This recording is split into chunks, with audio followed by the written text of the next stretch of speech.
다만 주가는 현재 실적보다는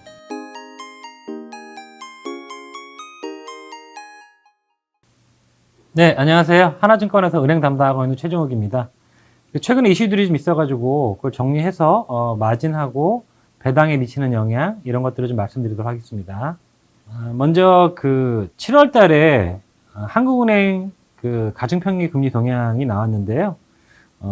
예대금리 차가 좀 큰 폭으로 하락을 했습니다. 지금 금융당국이 6월부터 은행들한테 예대금리 차 인하라고 압박이 좀 있었고요. 그래서 이제 신규 취급액 기준으로 예대금리 차가 좀 이제 큰 폭으로 빠졌습니다.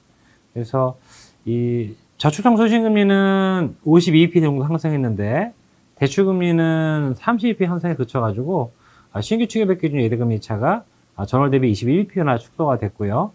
보시면 6월 달부터 빠지기 시작해가지고 6월 달, 7월 달 두 달 연속 좀 큰 폭으로 빠지고 있습니다.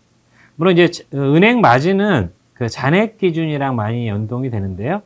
잔액 기준은 계속 오르다가 7월 달에는 약간 빠졌어요. 이유는 이제 금리가 올라가면서 기존 대출의 리프라싱 효과 때문에 잔액 기준은 이제 수신금리뿐만 아니라 대출금리도 꽤 오르고 있습니다. 그래서 계속 올랐다가 7월 달에 약간 이제 하락했다는 게 좀 특징적인 요인입니다. 근데 잔액 기준 예대금리 차는 하락은 했지만 제가 이제 7월 달 은행들 상황을 조금 보면 7월 달에도 월중 NIM은 계속 상승하고 있는 상황입니다. 그래서 뭐 국민은행이라든지 그 다음에 신한은행, 우리은행 다 올라가고 있고요. 이제 하나은행이 좀 빠진 거 나타나는데 이게 6월 달에 일회성 때문에 많이 올라서 이제 전월 대비 빠진 것처럼 보이는 거지.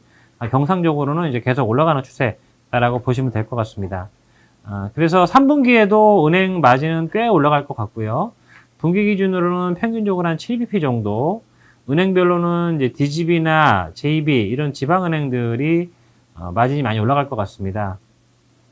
왜냐하면 기업 대출이 많기 때문에 아무래도 이 시중금리 올라가는 거에 따라서 연동돼가지고 올라가는 특성이 좀 있는 거고요. 시중은행들은 5, 6bp 정도 아마 올라갈 것 같은데 신한은행 같은 경우는 신한지주죠. 한 9bp 정도 올라서 아마 신한지주가 2분기에도 마진이 꽤 많이 올랐는데 3분기에도 시중은행 중에서는 가장 큰 폭으로 올라가지 않을까라고 생각을 하고 있습니다. 다만 이제 7월까지는 꽤 올라왔는데 8월, 9월부터는 조금 올라가는 폭 자체는 둔화되지 않을까라고 생각을 하고 있습니다. 이유는 뭐 예대금리차 인하 압박 때문에 신규 취급액 기준 예대금리차가 떨어지는 영향도 있지만 최근에 조달 쪽에서 조금 변화가 많이 있고요. 아무래도 금리가 가파르다 보니까 옛날에는 이제 은행들 저원가성 예금이 계속 증가하는 추세였는데 7월부터 저원가성 예금이 큰 폭으로 줄어들고 정기예금이 큰 폭으로 늘어나는 현상이 발생합니다. 아무래도 이제 1년 만기 정기예금 금리가 높다 보니까 굳이 금리가 적은 저원가성보다는 정기예금 쪽으로 예치를 하고 싶어 하는 분들이 이제 많으신 거고요. 7월 수치가 이 정도이기 때문에 아마 8월, 9월 정도 가면 더 늘지 않을까라고 생각을 하고 있습니다. 그래서 은행 입장에서는 아무래도 이제 금리가 낮은 저원가성 예금이 줄고 금리가 상대적으로 높은 정기예금이 늘어나면 조달 코스트 압박 요인이 발생을 할 거고요. 이런 것들이 이제 궁극적으로 은행들 NIM 상승폭을 좀 둔화시킬 수밖에 없다라고 생각하고 있습니다. 그래서 지금 1분기에 평균적으로 5bp, 2분기에 9bp, 3분기에 한 7bp 정도 올라갈 것 같고요. 아마 4분기에는 요게 한 4, 5bp 정도로 떨어질 것 같고, 원래는 이제 연내 기준금리가 멈추면 시차효과 때문에 내년 상반기까지는 마진이 계속 올라가다가 이제 하반기부터 QOQ로 조금 둔화되거나 꺾인다 라고 봤었는데 최근 상황이 신규 취급액 기준 예대금리차도 많이 줄고 있고 특히 이제 저원가성 예금도 많이 줄고 있기 때문에 이게 내년 상반기가 그러니까 하반기부터 꺾이는 게 아니라 아마 상반기부터 꺾일 가능성이 좀 있어 보입니다. 물론 뭐 기준금리를 연내에 인상하는 게 끝나지 않고 내년에도 계속 기준금리가 인상된다면 마진 올라가는 기간은 좀 더 길어지겠지만 기본적으로 기준금리가 추가적으로 인상되지 않는다 내년에는 그렇게 가정할 경우에는 원래는 이제 하반기에 마진이 Q를 꺾인다라고 봤는데 이게 이제 상반기로 좀 앞당겨질 수 있다라고 보시면 될 것 같습니다. 이제 9월 1일이죠. 은행주가 많이 빠졌는데요. 이제 배당 우려 때문에 그랬습니다. 금융위에서 금융리스크 대응 회의를 열고, 금융시장 불확성에 대비해서 여러 가지 제거 방안을 논의했고요. 그 중에 이제 은행에 해당되는 내용은 기존의 충당금과 준비금 외에 특별 대손 준비금 적립을 요구할 수 있는 근거를 마련하겠다라는 겁니다. 이게 이제 코로나 추가 충당금을 사실 그동안 3년 동안 꽤 많이 쌓아왔는데, 충당금으로 적립하는 거는 한계가 있어요. 왜냐하면 현재 IFRS 9 제도하에서는 부실이 현실화되지 않으면 충당금을 보수적으로 세게 쌓기가 좀 어렵습니다. 이제 그러다 보니까 특별 대손 준비금 얘기가 나오는 거고요. 아마 이게 이제 4분기에 실시가 될 것 같은데, 은행 손익에는 영향을 미치지 않습니다. 왜냐면 이제 준비금은 손익이 나온 이후에 자본 내에서 이제 계정을 재분류하는 정도이기 때문에 피해에는 영향을 미치지 않아요.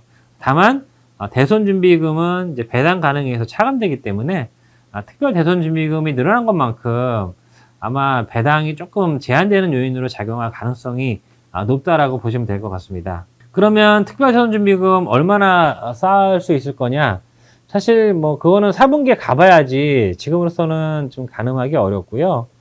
지금 이제 국내 주요 은행들이 총 여신 대비 충당금과 준비금이 쌓여있는 잔액 비율이 국민은행이 1.15, 신한이 1.14, 우리가 1.17, 하나가 1.19, 대략 한 1.15에서 1.2% 내외 정도 적립하고 있고요. 평균적으로는 1.16 정도입니다.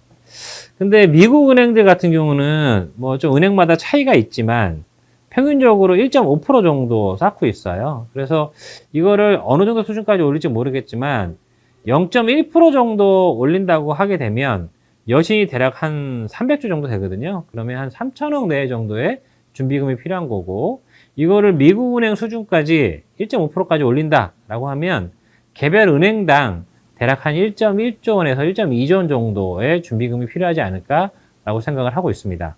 지금 현재 여건상 뭐 작년 대비 크게 올리기는 어렵다고 하더라도 이익이 전년 대비 꽤 늘어나기 때문에 DPS는 기본적으로 올해가 전년 대비 늘지 않을까라고 생각을 하고 있었고요. 뭐 예를 들면 KB금융이 작년 순이익이 4.4조 원인데 올해 지금 5조 원에서 5.1조 원 정도 예상하고 있거든요. 그러면 한 7천억 정도가 느는 거기 때문에 이 정도 늘어난 것만큼은 배당을 좀 더해서 DPS가 늘 수 있겠다라고 이제 생각을 했었는데, 만약에 대손 준비금을 얼마나 추가로 적립할지 모르겠는데 꽤 많이 하게 되면 사실 이 부분을 조금 기대하기는 어려워질 수도 있을 것 같습니다. 그래서 얼마나 적립할지 모르겠지만 이제 보수적인 관점에서 DPS, 그러니까 주당 배당금이 작년 수준 정도로 나오는다고 보는 게 좀 합리적이지 않을까라고 생각을 하고 있고요. 이제 그렇게 되면 KB금융 기준으로 원래 올해 한 3,400원 정도 주당 DPS를 받는데 작년에는 2,940원 정도를 했어요. 그래서 이 정도 기준으로 보면 배당 수익률이 이제 이전에 봤던 것보다는 조금 낮아지게 됩니다. 뭐 그렇다고 하더라도 지금 은행 평균적으로 한 7%가 가까운 수준 정도로 배당 수익률이 나오는 거기 때문에 배당 매력이 이제 크게 낮아지는 건 아닙니다. 다만 기존에 조금 더 나올 수 있을지 않을까라고 기대했던 것 부분은 조금 이제 둔화되거나 약화되지 않을까라고 생각하고 있고요. 이제 그런 거에 대한 실망감이 어제 주가로 표출된 게 아닌가 싶습니다. 3분기 실적은 생각보다는 상당히 좋을 거고요. 이제 2분기가 컨센서스를 하회하면서 우려가 좀 컸었는데 2분기 때 이제 컨센서스를 하회한 이유는 크게 두 가지입니다. 하나는 시중금리가 많이 올라가다 보니까 유가증권 관련 손실이 2분기에 꽤 많이 발생했고요. 또 이제 코로나 추가 충당금도 꽤 많이 쌓았습니다. 근데 3분기를 보면 지금 금리가 떨어졌다가 다시 올라가고 있긴 한데 2분기 고점 수준 정도거든요. 그래서 이게 더 큰 폭으로 위로 올라가지 않으면 아마 이제 비이자 유가증권 관련 손실이 더 추가적으로 크게 발생하지는 않을 거고요. 충당금도 2분기에 많이 쌓았기 때문에 4분기에 지금 특별대손 준비금 얘기 나오고 있지만 3분기는 막 크게 들어갈 것 같지는 않습니다. 그렇게 보면 어쨌든 이제 마진이 올라가면서 이자액은 계속 좋아지는 상황이고 비이자도 2분기 대비 크게 나쁘지 않고 충당금도 추가적으로 들어가는 게 크지 않다면 당연히 3분기는 컨센서스보다는 잘 나올 것 같고요. 그래서 전체적으로 좀 컨센서스가 5.8조에 형성되어 있는데 저는 한 6.4주 정도 보고 있고, 이거는 이제 물론 신한지주에 신급도 사고 매각액 세후 3천억 정도가 들어갔기 때문에 이거를 빼면은 6.5대 초반 정도 나올 걸 예상을 하는 거고요. 이제 9월달 금리 추이가 중요합니다.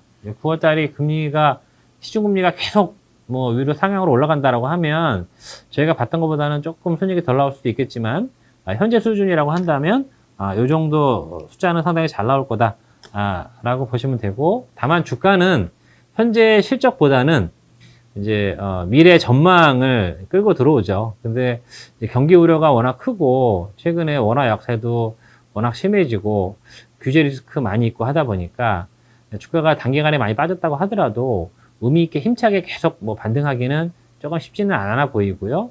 당분간은 지수 흐름을 은행 주가가 그대로 따라가지 않을까라고 생각을 하고 있습니다. 이상으로 정리해서 말씀드린 거 마치도록 하겠습니다. 감사합니다.